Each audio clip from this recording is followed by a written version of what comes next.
Welcome everybody to our Sustainable Growth Planning webinar. It's my first with the good gentleman at GrowthCatalyst. So basically for today, we're just going to be sharing some insights with Doug and Rob from GrowthCatalyst, what their experiences are in relation to this topic, what their expertise has shown. They're going to give you all their tips and tricks and share with you some really insightful data around sustainable growth planning. So we really encourage any questions out there as well. So we have the Q&A open, for the chat function is open, and we'll go through our Q&A at the end of the section. So let's jump straight into it. So basically, I'd love to introduce myself, Dean Zanforlin, Head of Partnerships and Growth at Empiraa. Basically, my core function of my role is to partner with really insightful and well-versed partners when it comes to clients. So guys like GrowthCatalyst have really extensive client base, and we love to offer our solution as part of a tool in their toolkit for their partners. So definitely my passion is to give them and their clients the best possible platform for them to execute their business planning, achieve their goals in the most simplistic and easy to use platform for team collaboration, engagement, and ultimately empowerment. Yeah, so that's a little bit about me. Throwing off to the gentleman at GrowthCatalyst, we've got Doug and Rob. Hey guys. So I might throw to them and they can introduce themselves as well. Sure. Thanks, Dean. So we've Doug and I from GrowthCatalyst. We're an advisory business that really focuses on SMEs. That's what our passion is about. We try and specialise helping them to create and maintain sustainable business growth planning, which is done through purpose-driven planning. So trying to help them actually achieve what they want to achieve. That really gets us out of bed every day, working with them. And that's why it's a great partnership with the guys in Empiraa, because we say it's a really nice, our offering and their offering together really benefits all our clients. Doug, you love that? Yeah, look, I mean, I can't really add much more than that. I think, one of the things that drove me to GrowthCatalyst was really years and years and years of frustration in the corporate world around, plans, a bit like Ash, founder of Empiraa himself, going to these offsites for 2-3 days at a time, going back to the office, business as usual, nothing happens. So it's really for us about helping those smaller businesses generate growth that's sustainable over time. Beautiful. And yeah, that's definitely why we've come together in terms of our partnership, and sustainable growth is definitely that connective tissue that brings us together. So yeah, look, a little bit about what we do and obviously why we're here. So Empiraa, obviously, I don't know if you've heard of us previously, but we came into the market purely to help SMEs and startups primarily grow and give them a path to growth. So basically, sustainable growth path with a simplistic and easy to execute platform is why we're in business. We want to give them the tools for them to grow, to collaborate, and really engage the team overall. We really want to take the power, put the power back in the founder or the owner's hands, really get them away from being in the business so they can work on the business, and give the whole team a platform for which they can actually collaborate, visualize the growth path, and then go ahead and execute. But that's obviously in conjunction with our partners like GrowthCatalyst, who work with them and set the framework with them leading up to the implementation of the platform. That's why our partnerships are so important, to work hand in hand. So yeah, in relation to why and what the problem obviously that we're solving, being a cloud-based business planning platform, helping SMEs and startups along the way gives you that strategic framework for you to track all your various KPIs, OKRs, in a tool that's ultra engaging and really set you up for success along your business journey.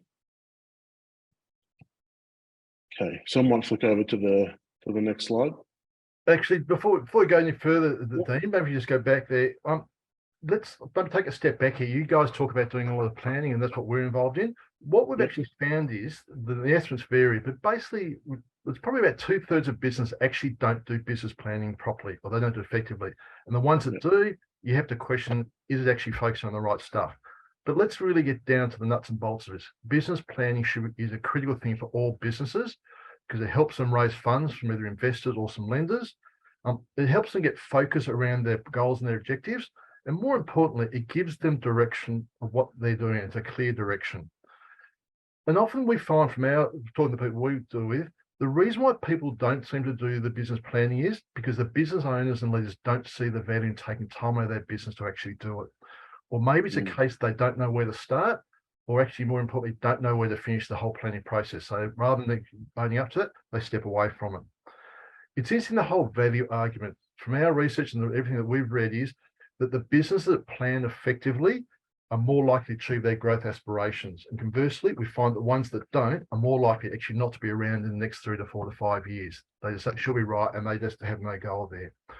So we've used the word effective a couple of times in this webinar so far. So what does actually effective planning actually involve?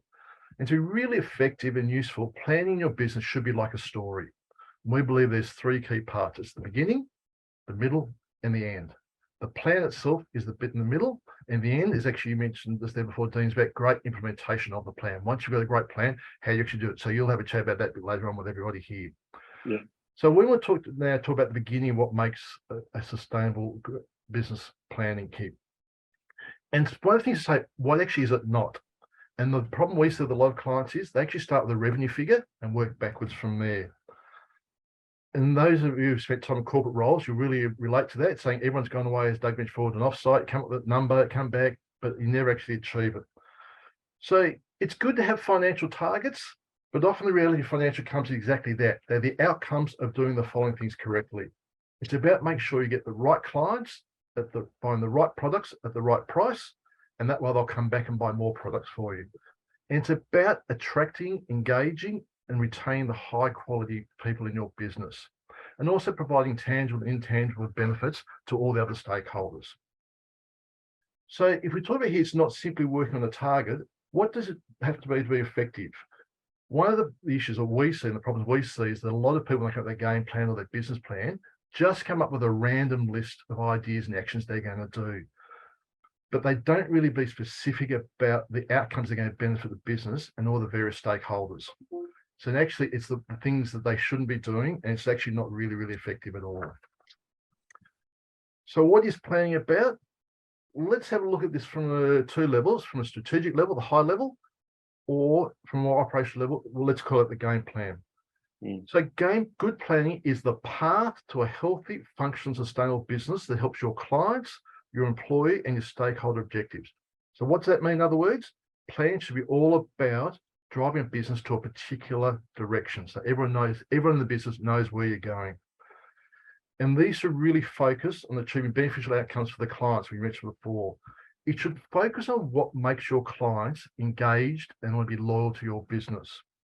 Because once the clients become really, really engaged, they become more loyal. The impact of that is they become your biggest assets, and they come back and buy again and again and again.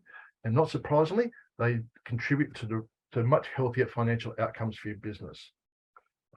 The same with employees. You should really focus, as I said before, about attracting, retaining, and engaging quality people. So in your planning process, think about, how am I going to get the right people?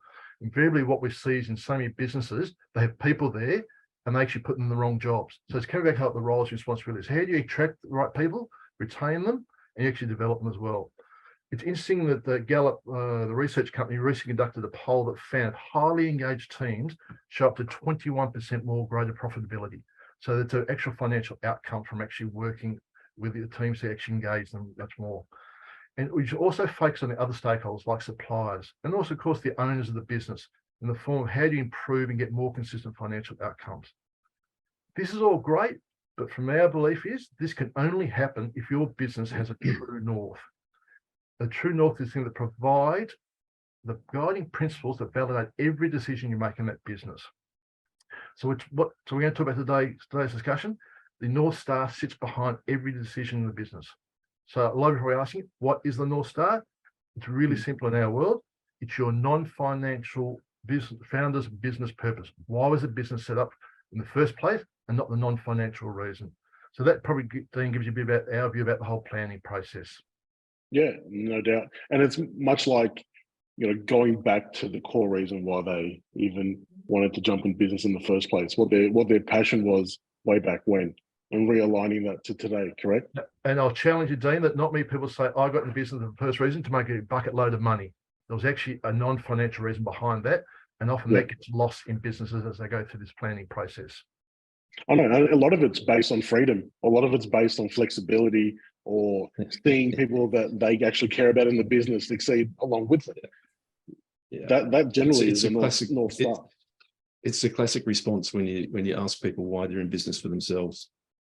It's all of those things, but rarely does anybody answer the question with a very clear, well, I started this business because I saw a gap in the market that I know that I could fill differently, better than the competition. It's just us, we don't hear that a lot as a first up response. People need prompting. And I guess, look, that probably comes down to the fact that people still struggle with the concept of purpose sometimes, right? They just look at, they have all sorts of different views on the term purpose. But in our world, it is, as Rob just said, it's just the fundamental reason that your business exists. And it can't be invented. It's there in the founder's world. The founder will tell you, I sat bolt upright in bed in the middle of the night with this idea. And rarely, if ever, do they tell you, I started this business to make a truckload of money. I reckon the best example of this is Ash Brown himself, founder of Empiraa. I don't know how many times we've heard him say, I was sick to death also of going to planning meetings and coming out and having nothing happen about that. While I went down the route of saying, well, okay, you need to improve the planning. He's gone down the route of saying, we can improve the implementation piece. And so I've never heard Ash talk about Empiraa as a money-making exercise. It could well be, and I hope it is for everybody's sake. But it's not what drives Ash at all. And so, fundamentally, we believe, in anybody who knows GrowthCatalyst won't be surprised at all to hear me say this. Purpose is really at the core of a strong business, and increasingly so. There was some research done in the UK not so long ago that said that over 60% of millennials have a view that if a business is purely driven by the profit motive, or even appears to be purely driven by the profit motive, they won't survive. Why? Because people just won't deal with them. Both consumers and employees want to be involved with businesses that can show something beyond, we're just here to make a quid. It's as simple as that. Look, it's also at the core of a robust planning process that we'll get to in a sec, but I think it's useful for everybody just to have a look at a few examples of purpose statements. Some of those businesses are household names, some not quite so. So TED, obviously, ideas worth spreading. IBM, building a smarter planet together. You can see where they're going. IKEA, to make everyday life easier for people. I struggle with flat packs, so I'm not gonna make too much of a comment on that. But easier, don't know. And the interesting thing for me, when we saw the purpose statements of GrowthCatalyst and Empiraa together, was the extent to which that both of those statements appeal to the emotional side of being in business. So we're helping business owners feel safe, and Empiraa is helping them feel good about business. If you can get those two things happening, man, that's a powerful combination. So, they're pretty good examples. And if anybody has any more, throw them up on the chat board by all means. Most definitely. So, and I think, just touching on that, you're so right in the fact that ours sort of resonate definitely with each other, and no one goes into business not to feel safe or to feel like crack, so to speak. They want to feel good about what they do, and they want to feel secure in the decisions that they're making. So it makes complete sense. Yeah. And look, purpose and a good framework within your business is exactly the way to do it. But I'm pretty sure that there'd be some people on this call now who are questioning all of this and saying that doesn't sound like a purpose-driven business to me, because isn't purpose all about pursuing a social good, an environmental objective? As you said before, you can't invent your business purpose. There's no doubt about that. The fact that A cause-driven business is passionate about a social objective or an environmental objective, and there's absolutely nothing wrong with that. We fundamentally believe that every business in the country and on the planet should be developing a social conscience and being a good corporate citizen. So that's everything from looking after the environment in their business to having great policies around diversity and a whole range of other things. But the heart of this matter is that if you're supporting a social good, or you're supporting a cause, that's great, but it gives you a purpose in business. It's not generally the purpose of your business. And I hope that kind of makes the distinction clear. Yeah, most definitely. Most definitely. I mean, obviously planning with a purpose is the goal, but I probably challenge, a lot of people viewing this right now, and, most other people in business overall, they may have had a purpose, but they could not plan, or they didn't know how to achieve that ultimate purpose. So what does that sort of look like from what you've seen over the years? Dean, I'll put my hand up. I am guilty of a lot of these things in the business that I've run in the past for the organisations I've worked for. And as you sit back and say, yeah, got that one wrong, and surprise, surprise, we didn't actually achieve what we wanted to achieve out of it. So what we're talking about here is, so there's probably a lot of people out there who are doing some planning at the moment, but because they haven't got the purpose part of it probably really embedded in what they're actually doing, is they suffer from what we call short-termism. And what that invariably happens is that the business are basically focusing on what they can achieve financially. So there's so much of focus on the financials, which is what time before is what we think business planning is not, but businesses still do that. And so what happens is there's little regard for what the actual broader business can achieve in this whole purpose-driven objective. So in the longer term, that sort of gets lost in what's actually happening, and everyone just focuses really, really short term. And what happens from that is they might put some planning in place to have some purpose-driven milestones, but they become very secondary to what the short-term vision presses from the people around saying, we need the money now. So therefore they become really short-term with a yearly, half-yearly or monthly financial targets. And one of the really sad things about, by not having purpose within the business, it means that a lot of the employees, there's a lack of collaboration and cooperation with other people there. And everyone looks after their own self-interest. And everyone says, I need to do this because I've been told I have to do this. And so they really, really focus on what's happening in their own little world. And I know one of the great outcomes was a challenge through COVID is that lack of cooperation and collaboration. Hopefully now people are getting back to do that.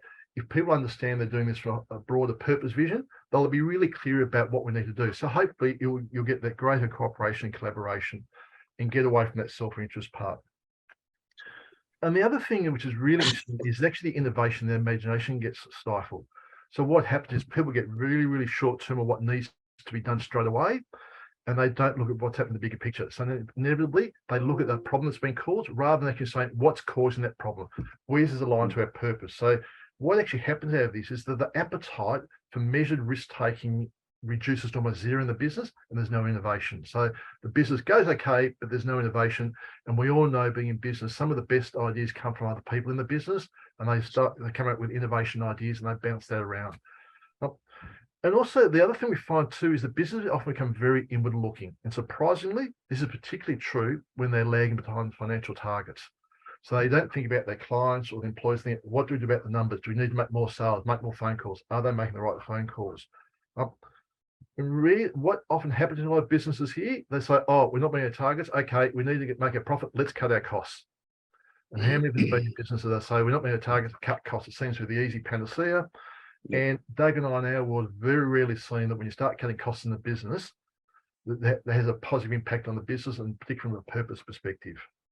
And the other thing too is, combining all this together, is the whole team engagement suffers. One of the things that we know from talking to the people that we've worked with and experts in the HR field in particular, is when you have higher engagement in the purpose-driven business, it actually leads to a really good outcome for your clients, because the people that talk with the clients are really engaged with their clients.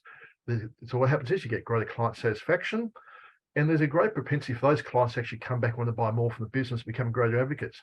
So by having that high, by not letting the team engagement suffer, there's actually a positive impact on the business.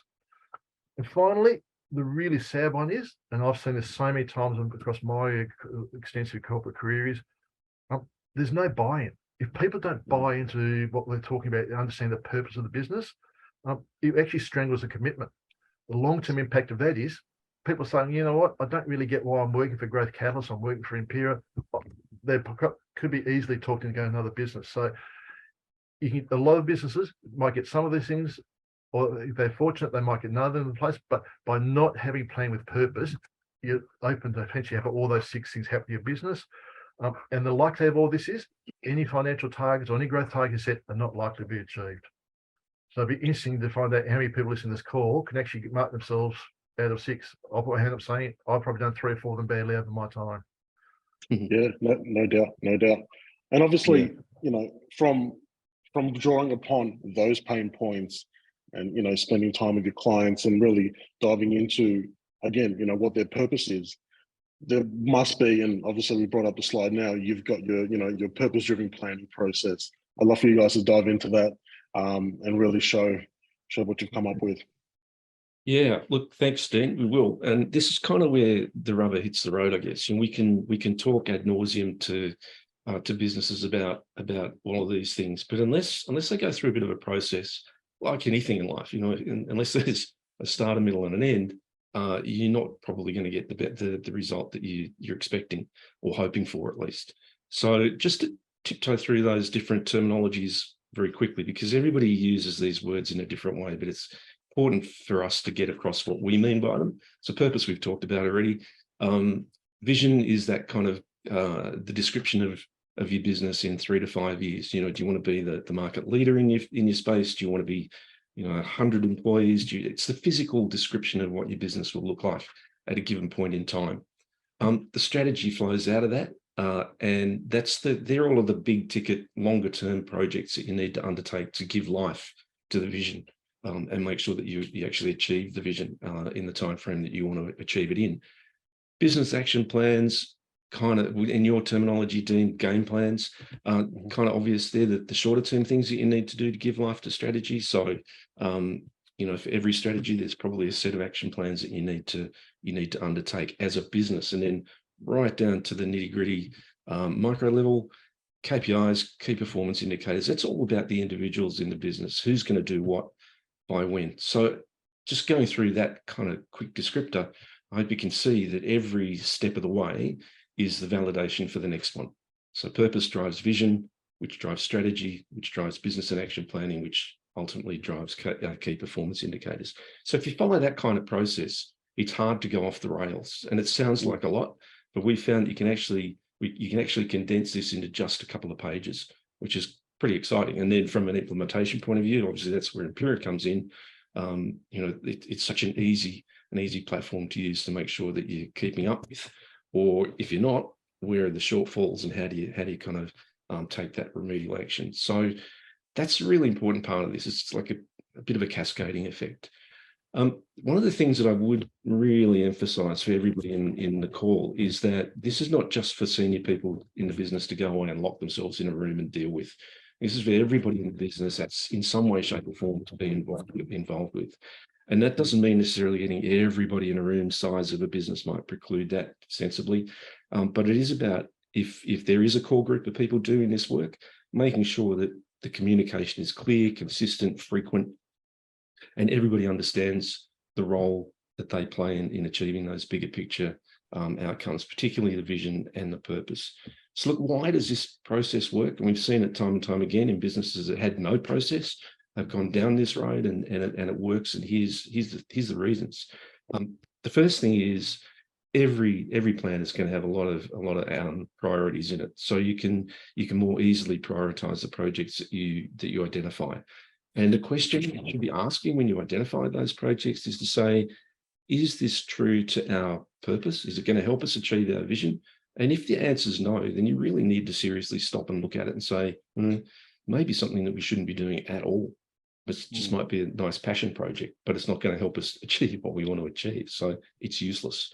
And related to that, once you've prioritized your projects, it's much easier to allocate the resources. Let's face it, every business has limited resources at their disposal, whether it's people or physical resources, oftentimes cash.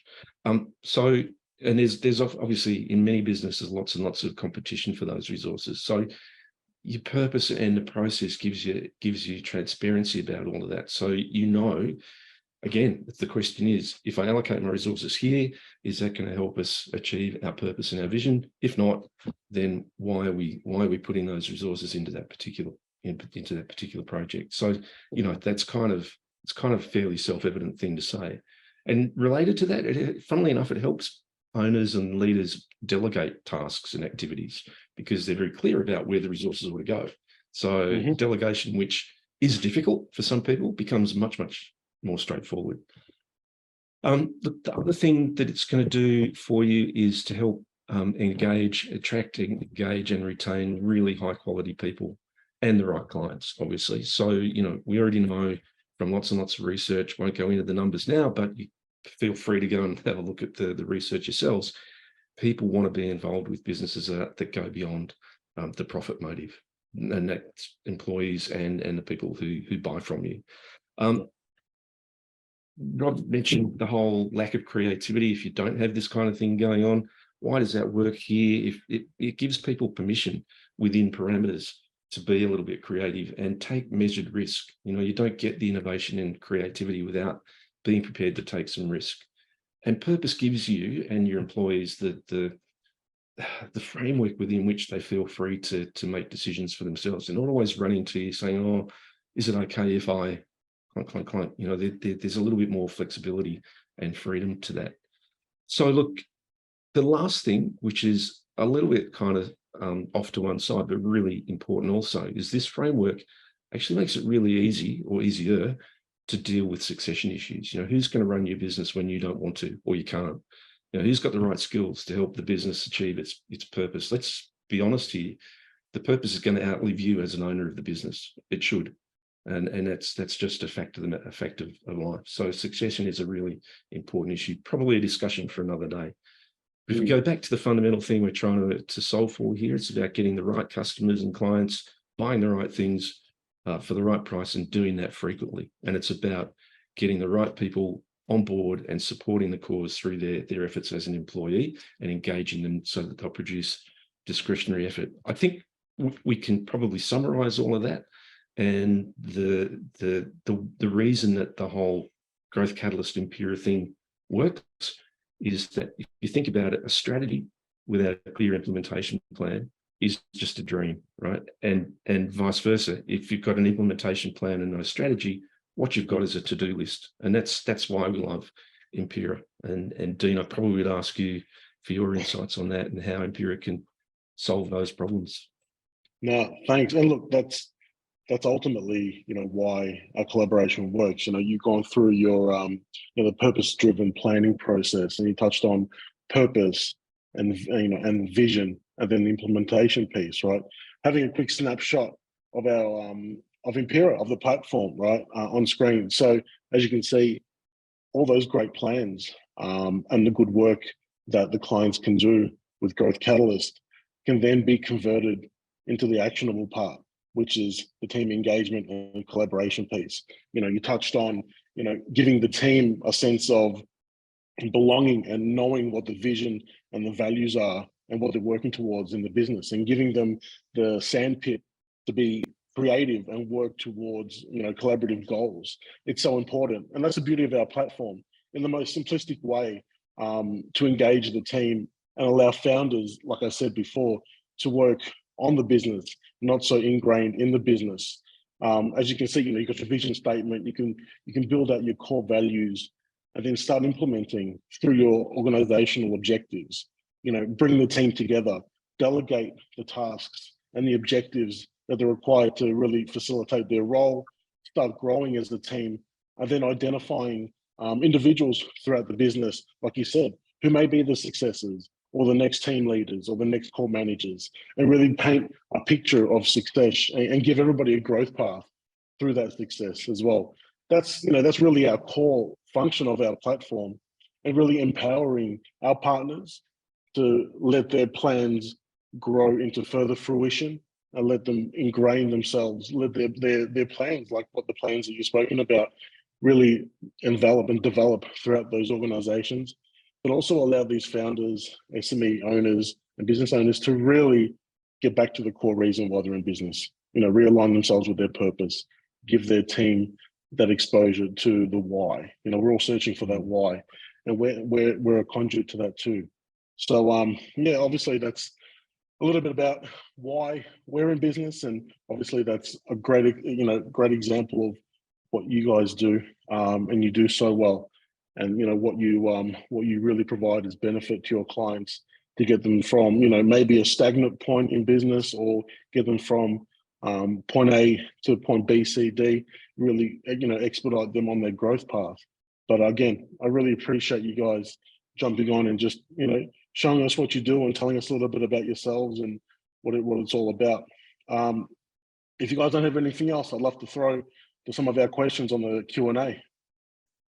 Yeah, shoot. Yep. Let's see what I've got here. All right. So we have a question. As business advisors, what if a business owner struggles to define their purpose? How do you get them to slow down and get deep and reflective? How long does this exploration usually take? Yeah, well, that's a really easy question and a difficult question to answer. How do you get them to slow down? We'll deal with that first. It obviously depends on the individual. And some people will buy into this idea of a business being purpose-driven very easily. Others need it expressed in a different way. What's the long-term benefit? How's it going to impact you? How's it going to impact the people? And there's a case to be made for all of those things, as we've just seen. So it's not as simple as pointing at somebody in the chest and saying you need a business purpose and you need to write it down. There's a process to go through. Now, it is one of those things. There's also an irony here, funnily enough. We can't expect a business owner or owners or leaders in a business just simply to come up with a purpose statement. There's a process that we follow with a business to say, okay, well, let's get a bunch of people from around the business selected from different areas who are going to actively participate in this process, and let's run a workshop that brings up several different formats of potential purposes based on, again, the original intent behind the business. And there's an iterative process after that so that everybody's involved, everybody buys into the process, it gets communicated back into the business.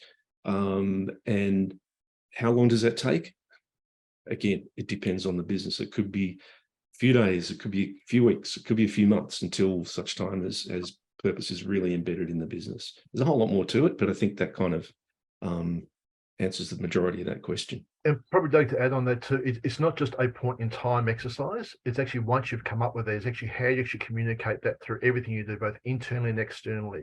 Even could be little things like, for example, once you've come up with your purpose, put it on some of your collateral, your marketing collateral, because it'll actually start engaging interaction from clients. And a client that we did some work with recently, they actually went through this process and they realized actually they weren't clear about their purpose, and they got the clarity around that.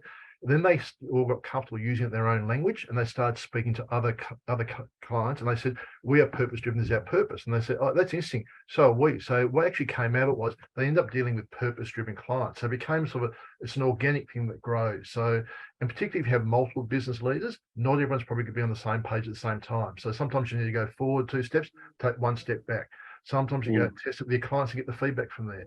But I think the real key thing about it is, and probably the proof point for us is one of our original clients we started doing this with, they went through this and they became part of their language, and they changed the way they talked. It was very, very much around being purpose driven. And they got a great knowledge from a client towards the end of last year when something major happened in their client's business. The email coming back to our client almost actually articulated the business's purpose. And as our client said, isn't it amazing that everything we say and do is actually becoming organic part of our business? So it's not just a go away in the workshop with Rob and Doug, you'll come up with a purpose statement, okay, we tick that box, we move on. It's a thing that's continually a working process. It might evolve a bit, but it's actually how you communicate and how you get everyone else on the business and the journey, which comes back to about if you don't have the purpose there, everyone's the lack of collaboration, short-termism. So it's about spend the time to set it up, and then keep working on it, because you're never going to be finished on it, basically. Yeah. Fantastic. We've got some more questions. We've got some more questions coming through thick and fast. This one's probably more in relation to the platform, but I can quickly throw to you guys as well. So, how do you get people to focus on simplicity when people tend to get caught up with the complexity of everything, right? So, I'll talk to the platform. We designed the platform with simplicity in mind and at the forefront of all dealings on the platform. We created a simple strategic framework for you to plug in your company's goals and let them come to fruition. We take a lot of the guessing out of the navigation piece on most platforms. We don't overly complicate how to drive the platform. We actually make it quite simple and give you all the tools you need when it comes to setting up all your teams, your values, your pillars of growth, and then how to build out the objectives to be really clear and concise and create the best effectiveness to collaborate with your team and let those objectives play out into fruition. There's a lot we put into the platform with the user in mind to make sure that their overall experience is one of really enjoyable, seamless, but also again making that element of onboarding quite simplistic. Our team also help throughout that process. We have onboarding teams and our sales team do the onboarding piece as well, the customer service support. So if in any respect they need support with the platform, we're there for our clients as well. We work hand in hand with the strategists, advisors, partners, but also we actually give the clients that one-to-one support. So that's a little bit about the simplicity and taking that complexity out of onboarding. But there is one more question, probably more so, definitely targeted to you gentlemen. What timeframes are involved in undertaking purpose-driven planning processes, and how long does it take to implement with Empiraa? Again, let's obviously talk to your side, and then I'll talk to my side. We'll answer Empiraa for you. How long, Ash? I mean, Dean, how long? Oh, look, the thing is, it's interesting, isn't it? I mean, it goes a little bit to the question before about simplicity. And human beings love to make simple things difficult, right? I mean, you only have to observe humans in their natural habitat, out in the streets, in supermarkets, on public transport, to know that the very simple things in life can be made look and feel very, very difficult for no good reason.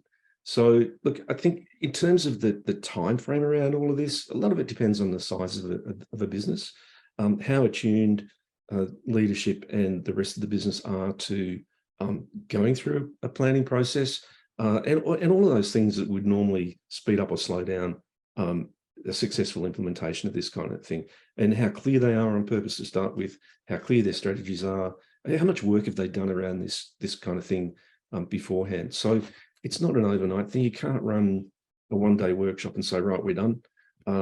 It is something that's an iterative process over a period of time. It could take months of planning to get a business that's done nothing like this before to the point where they feel comfortable that they've now got a pretty good framework within which to operate and can implement good, solid, meaningful, and results-driven plans. I think that's kind of, it's very wishy-washy response to what seems like a straightforward question, but it really is that easy and it's that difficult. Dean, before you give your answer, what thing strikes me about both the whole planning process is actually changing behaviours. And I think that's the thing that Doug and I have really learned about people. To us, it's actually great when people say to us, we actually want to get some clarity around purpose, because to me, they're actually changing the way they think about their business. And I think the great thing from the Empiraa platform is you're actually getting people think differently how they actually do the planning process. Because as we all know, planning is often done, it's written once a year, it gets stuck in the cupboard, doesn't get seen for 12 months. And that's, I think, for both the GrowthCatalyst and the Empiraa perspective, it's about how do you change the behaviour of the people involved in the process. Yeah, you're exactly right. And it's a mindset. Related to that, it's a mindset thing too, because most business people do tend first and foremost to fly to that whole profitability thing. And, that's because that's what they're, no disrespect to accountants, but that's what their accountants are telling them day in, day out, because that's where they get most of their business advice from, let's be clear. But it's about turning that profit mindset, not turning it off, but having it sit alongside a purpose mindset as well. So you start to think about things differently. You look at a particular set of actions around employees, for example, and if you're purely profit driven, you're probably saying, can't pay them too much more because we can't afford it. If you're purpose driven, it's like, okay, well, how can we make things better for our employees? Not necessarily by paying them more, but creating a better culture, other benefits that don't cost us so much more, helping them be clear about our purpose and seeing a really emotional connection to the business, those sorts of things. So it's a very different way of thinking. Most definitely. And I think, look, a lot of the clients that I've worked with have expressed the fact that, that it is a time sensitive undertaking too, right? They do think that, implementing change does take time, it takes a lot of effort. But I always throw back to how they were previously operating.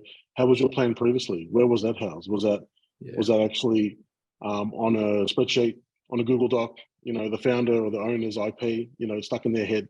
So really, to actually let that out and give it legs and allow, a process to begin will save them time in the long run, and obviously our implementation, working hand in hand with GrowthCatalyst, is a really one-to-one sort of collaboration where, we work with Doug and Rob, they work with us.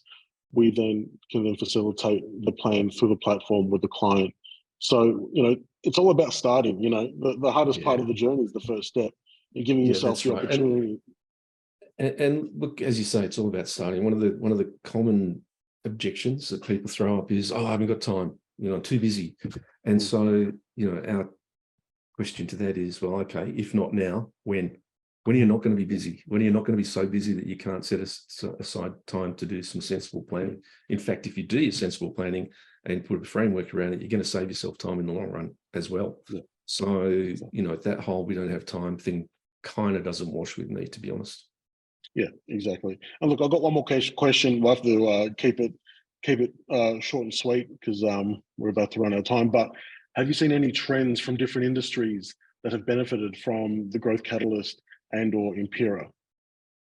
So any industry specific that is like really the wheelhouse that has found the biggest growth and the biggest change implementation through partnering with us? It would be hard to say that any one specific industry or sector is a more, I was going to say, a better consumer of what we provide. It's not quite the right way of saying it, but I think every industry, every sector of every industry can benefit from this whole kind of purpose-driven planning framework thinking, because every business needs to plan, right? So if you're a business and you need to plan, then this is going to help you, and we don't see any real differences from one to another, to be honest. Yeah. And I'd just back up by saying, guys, it's more about actually giving, if it's actually not the industry, it's actually about providing the business with a conscious decision-making framework. So they're actually making conscious decisions. And Doug's point before is by going through this planning, whatever industry you're in, it actually buys you a lot more time and freedom in your business, because you've actually got the bedrock to base all your decision-making on. So anytime someone comes, I've got this great new strategy for their business, a lot of people go and spend a lot of money doing that, and they can be, actually, where's it fit into our big picture? So I think it's more about creating that conscious decision-making framework within the business that's actually founded in something, a big purpose. So everyone knows what the point of it actually is. And so people are encouraged to actually make that conscious change of actually doing something. Yeah. And look, from our side, we pride ourselves on diversity, and that is resembled in our client base. We touch on every aspect in business, and basically they've all seen a benefit from using the platform. Industries that you wouldn't even think of existed if you didn't Google them. Everybody who's obviously need to implement change and take the next step into their growth path, utilize the platform. So definitely I feel the same way in relation to what you guys have said. But look, we are running out of time, and I do think it's best to thank everybody for jumping on the webinar. Doug and Rob, thank you again for your time. This has been fantastic. Hopefully one of many down the line. We can touch on some new subjects and topics as we progress. But for everybody watching, I'd love for you to take our details that are on screen right now.